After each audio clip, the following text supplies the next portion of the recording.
My name is Natalie Prez, and I have an interview with Emilie Autumn on February 4th, 2012. First off, how is the tour currently going? The tour is amazing. It's so much crazier and more epic than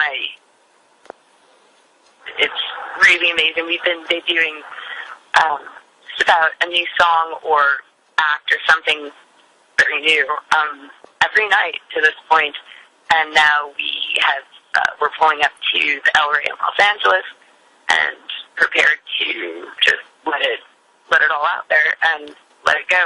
Everybody's been incredible. I think the most interesting experience has been not having put the record out yet, because I've wanted to kind of treat this more like a Broadway show, which is what it's becoming. But in that, if you go to a show like that, you don't necessarily go in knowing the music, knowing all the words, and being able to sing along. It's not the point.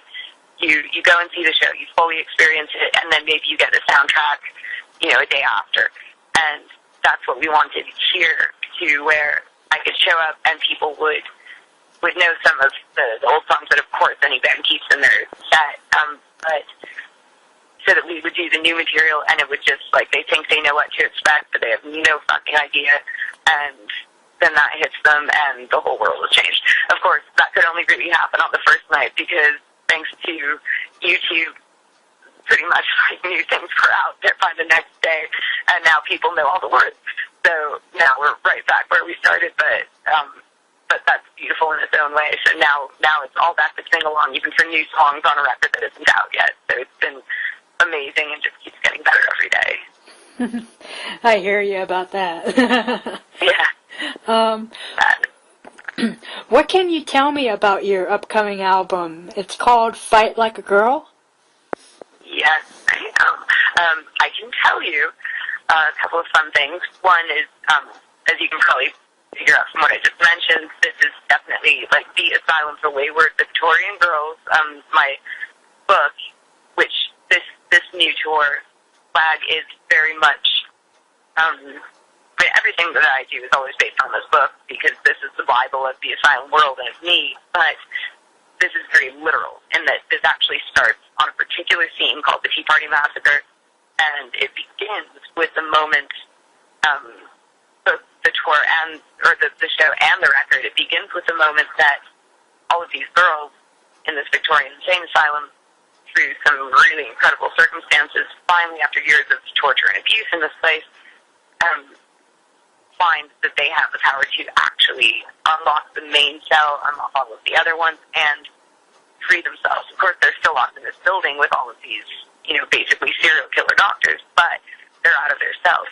So it starts, everything starts with that beautiful moment of the gate opening and realizing, oh my God, we're out. Now what do we do? And so that's where that chapter starts, that's where the book, or the show starts, that's where the record starts. So you begin with the start of that massacre, which is where the girls get free. They decide, all right, all we can do now, we need to take down everybody. So there's 1,000 of us, and there's 50 of them. The odds are in our favor, and we team up, and we just divide and conquer, and they just slaughter everybody in there. So that with the goal to take back the asylum. And so they do, but they begin with this battle cry called "It's Time for Tea," and they just go and they fight and they do this thing, and they just, it's become kind of a tribe after that many years of being locked up with no civilization and things. They've pretty much become like these gorgeous wild creatures that just band together like a tribe and fight that way. So that's what happens on the record, is it begins with all of that, and then by song 3, you're in this flashback of how, the very beginning, how all of this started, to how I got there, and to, then you go through the situations, through the hunts, through all of these things until you get back to the end, which is exactly where we started, complete the fight, win, and then end with the most important question of all, which is, great, so where do we go from here? And the answer, of course, is that there is no answer, it's simply one foot in front of the other foot, in front of the one foot, in front of the other foot. And so it's this chanting march that ends the record, that ends the show. And so this is, as you can tell, the record is part of the soundtrack to the musical that this is becoming for real. Like, I give it 2 years and it's on Broadway. That is what's going to happen. And so this is just part of that, and you can really tell by listening to it. It's not like anything. It's epic and cinematic, and it's just symphonic and huge, and doesn't follow any sort of a rock format at all. And I think that's the best part. So that's what to look forward to on the album anyway. That's a pretty big amount of information. Oh, thanks. It's going to be fun. All right. Where did you record the album, and whereabouts are you in the recording process, and who is producing the album? If you could tell me that. Answers, as usual, are me, and me. So everything is done completely by myself this whole way. Very DIY process, which is why it means what it does to me and to other people, is because there's no outside influence. It's just completely sincere and honest in mine. So the album was recorded in my own studio called The Cell. That's inside the asylum, in fact. And so that's all done by me. It was recorded by me.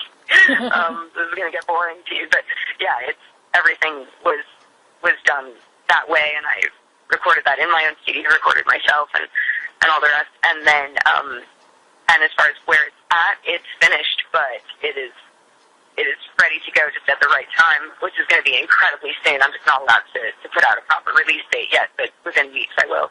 And let's see, what was the other one? Oh, who's produced by? That's me. So, yeah, same with all the other stuff. So, yes, that is the staff on this record. Sounds good to me. Let's see. You mentioned that this album is, of course, I guess completely different than your last album, or would you say it sort of compares to your last release in some way? I would say, it's different in the approach of being very literally about these themes, to where if you have read the book, this is going to make a lot much more sense. And of course, you hear this verse, then you read the book, and it's going to really hit home because you already know part of the story and the words and all of this. It's very much like the book is and was always meant to be a screenplay for this. And so that's what's different, is that musically, of course, there's massive similarities because it's all me and it's all coming from the same place.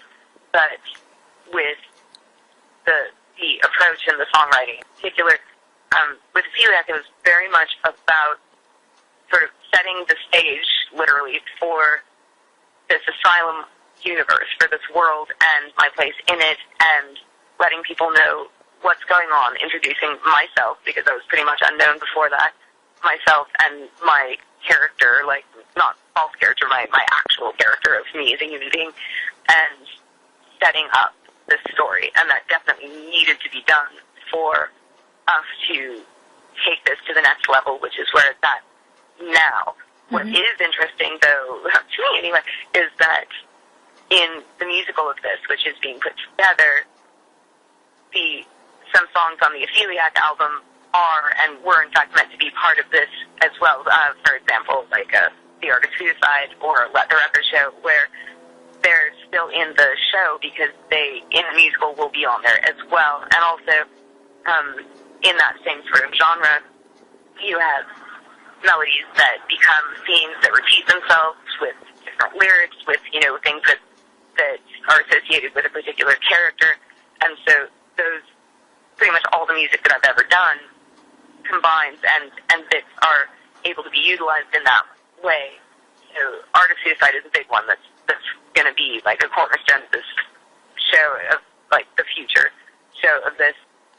And so in that way, nothing is ever really gone or passed or outlived or anything. It just comes back in this greater form and becomes themes for these characters for this show. All right. Are you using any new instrumentation that you've never used in the recording process before? Or... Yes, absolutely. Things like, well, actually, I'm using winds and brass for the first time. There's a flute solo, but there's that, there's harps, there's also in the effort to make this really sound like a movie score. It's definitely, I've used much more than the strings that and like orchestral symphonic strings that I've used for the past, for all of my past music, but actually gone into the really epic brass. And I mean, some of it honestly sounds like Jurassic Park dinosaur chase music, and in the best possible way. And that's happening on stage right now, and it's crazy because I don't think people knew what to expect. But yeah, some of it sounds like that, and so yeah, different instruments, more a complete orchestral sound, and also I've made an industrial drum kit, to sample out of electronically, of course, out of real Vulture sound. So that's definitely a new development. All right. Why such a long gap between albums? For a couple of reasons. One is that not everybody realizes, because Emilie was sort of the most important thing, but I've actually put out 3 EPs, that all of which were album length, a double album solo violin record, and written a massive autobiographical fantasy novel during that time. So I've been a bit busy with creating all sorts of things during that time. And also it was very important that enough people had a chance to get a hold of and to read and process this book before the next real development came out. And that's been able to happen and has made a big difference in people's understanding of the new material. So that was definitely a necessary and a good thing to wait on, along with the fact that, yeah, I've actually been putting out things this whole time. They just haven't been as publicized as Emilie was. Yeah. When did you start writing for this album? And do you think that the songwriting process has changed along the way, or it's still the same old you?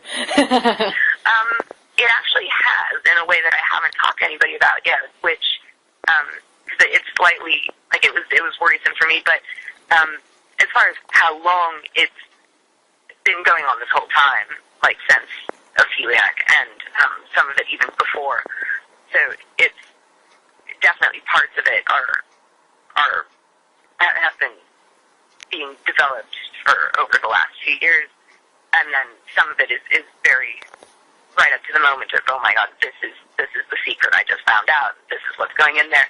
But the songwriting process has changed in that, how did I put this?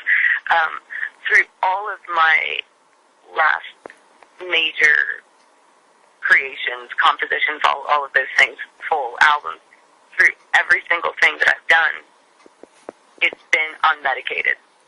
And so that means that with bipolar, there's a complete access to this sort of portal that takes you to this alternate reality where creativity just is never ending, and it's a very dangerous thing, but it also, like, you don't sleep, you just write constantly, and you tear apart, plies of toilet paper because you ran out of paper in the house, and you just write on everything, and then you fill up the ceilings, and you just never stop, and you don't sleep, and you don't eat.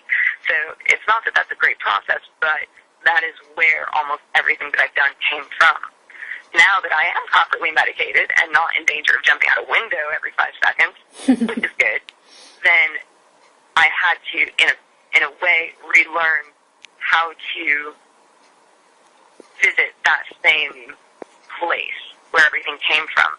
And I did, but it took a bit of a while to fully feel like I was able to access that same crazy place that's, crazy in the best possible way. And finally, through just a lot of sounds very cheesy and all, but self-discovery and talking to myself and meditating on this, I was able to do that. And now it's actually quite a huge life development for me that I can access that place, both medicated and not. So, yeah, we have options. All right. And hearing you talk about all those different issues and stuff, I believe I had seen a Twitter post that you had posted saying that you were dealing with a little bit of anxiety. How do you cope when you happen to get an anxiety attack or a panic attack? What do you do to calm yourself down? To be honest, I just have a cup of tea. That is the only thing, and partially why everything is based around that. The Mad Tea Party and so important is that this really is, a 24-hour part of my everyday life, and so and really I've come to use and abuse tea in the way that people do alcohol. It's just that the effects are a lot nicer. But that's what I go to with all emotional states, is the various different types of really incredible organic fair trade asylum important tea. And that's pretty much all that there is, and it's come to represent to me like a very peaceful place. So, it's far more effective than it probably initially sounds.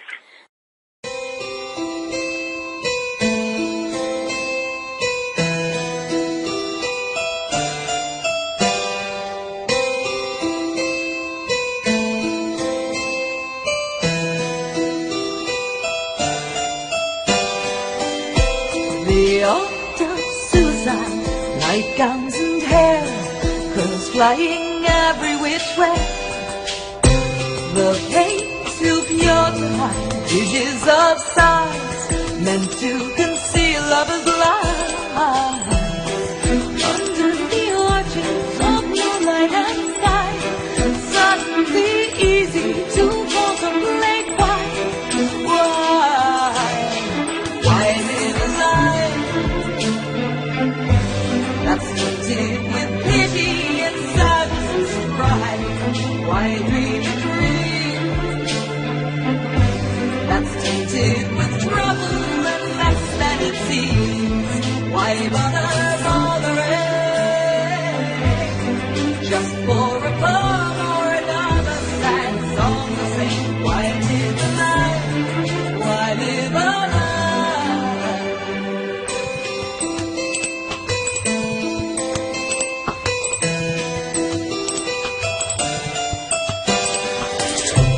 The art of suicide, pretty and clean, conveys a theatrical scene.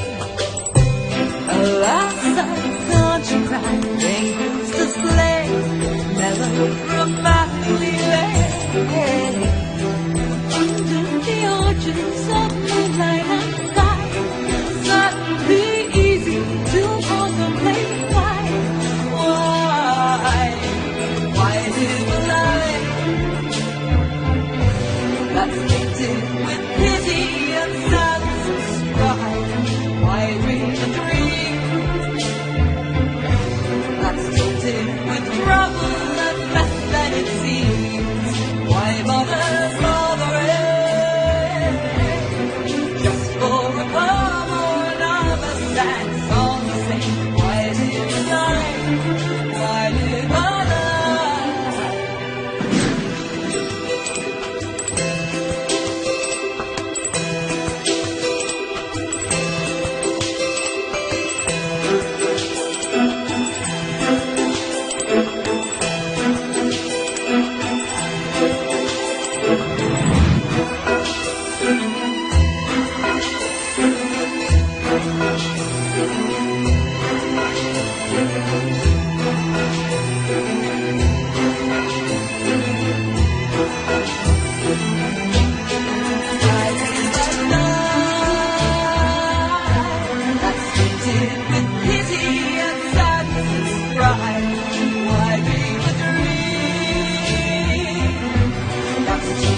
With trouble and less than it seems, why bother bothering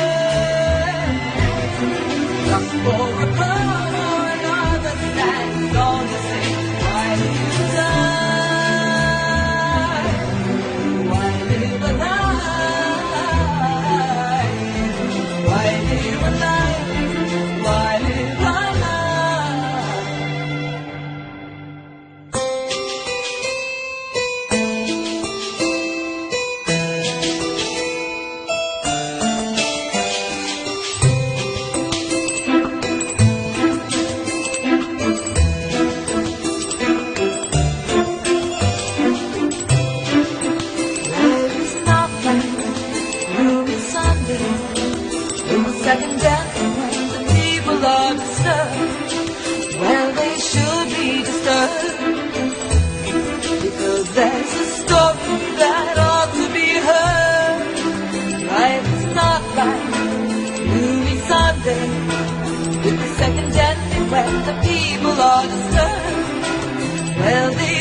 We don't need any more